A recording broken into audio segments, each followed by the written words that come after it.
தொழுகை என்றால் என்ன? தொழுகை அல்லாஹ்வின் திருப்தியை பெற்றுத்தரும். தொழுகை நபிமார்களின் உயர்ந்த சுன்னத்தாகும். தொழுகை இஸ்லாத்தின் அடிப்படையாகும். தொழுகை இஸ்லாத்தின் அடையாளமாகும்.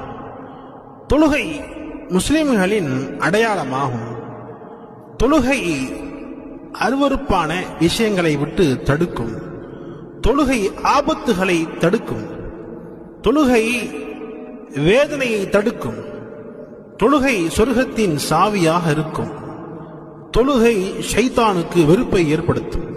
தொழுகை கவலைகளை போக்கும். தொழுகை வாழ்க்கையில் நிம்மதி தரும்.